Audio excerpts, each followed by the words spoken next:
Over the past few days, a few hundred people holding foreign passports have been allowed to leave Gaza through the Rafah crossing into Egypt. That's, of course, in the southern end of the Strip. But with the main highway in Gaza bombed and demolished, people still in the north are now trapped. And that's where 73-year-old Akram Al-Sabbagh is right now. He is a Canadian citizen. He had traveled back to Gaza at the end of September.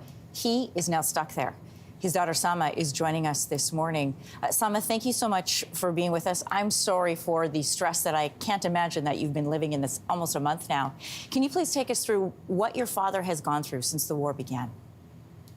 Thank you, Anne-Marie, for this opportunity. I really appreciate it. So my dad is a 73-year-old man who came to Canada about 32 years ago, and we have called it home since. So he went on vacation, as you said, the end of September. That turned into a nightmare for him and for us as well. So he has brothers and sisters and nieces, nephews, cousins, and also my grandparents' house still exists with all his childhood memories there. So he decided to go for vacation. And since the start, he has moved. Since the start of this war on Gaza, he has moved 4 times in search for safety, where he was faced with bombings every day, where he went, regardless where he went. So he was in Rimal.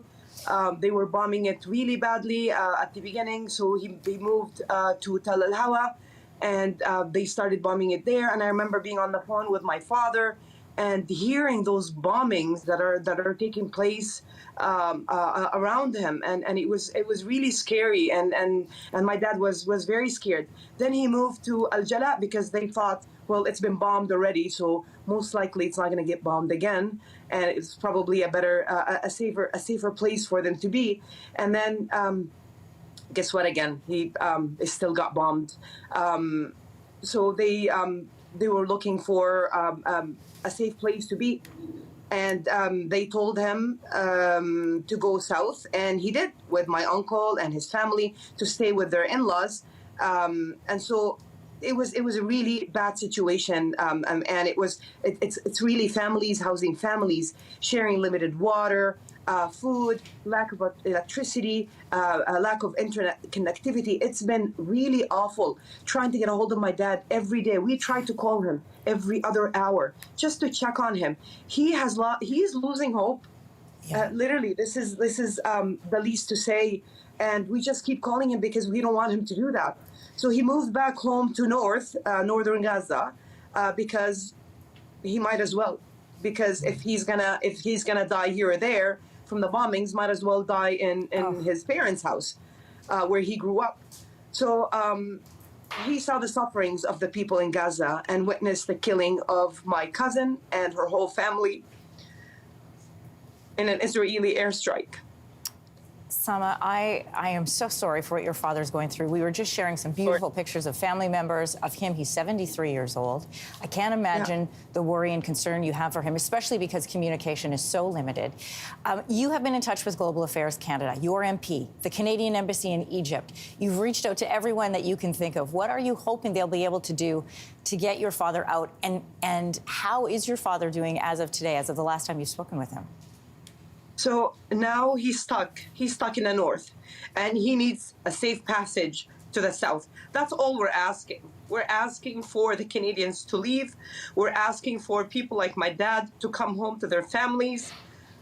And it's not only that our names aren't even on the borders yet. Canadians have not been able to leave yet. But my father is in a worse situation because he's stuck in the north, and he doesn't have a safe passage to the south. Where the borders are. I talked to him on the weekend as well, and he had to move to a hospital for shelter because they were going to be bombing the street where he lives at, and so hundreds of people who lived on that street actually had to seek shelter in a hospital. You could imagine the amount of people that were in that one space.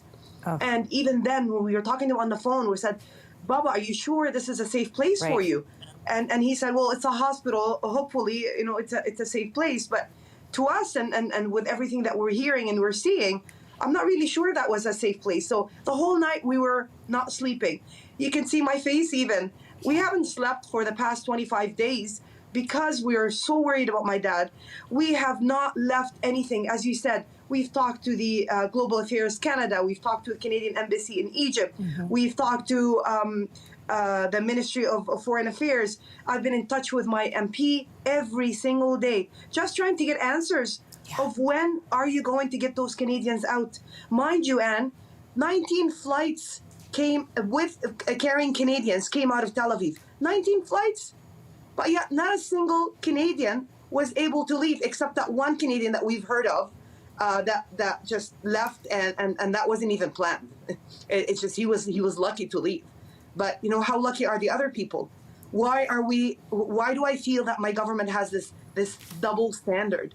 Are we like second-class citizens? Why is it my dad and the other families? And I have other family friends who are in Gaza, by the way, who are from Ottawa, from Calgary, from Montreal, and from London. We have so many families in London also that are stuck there. What is happening? We have exhausted every effort to get information and plea for our government to act fast and save the lives of our loved ones. Global Affairs Canada, Canadian Embassy, as I said, lack of transparency, complete lack of transparency. They have no answer for us. They never have an answer for us. And the last time I spoke to Global Affairs Canada, just to double check for the 100th time that my dad's name is on that list. Yes. I don't know who puts that list together. I don't know who decides who gets out and who doesn't get out.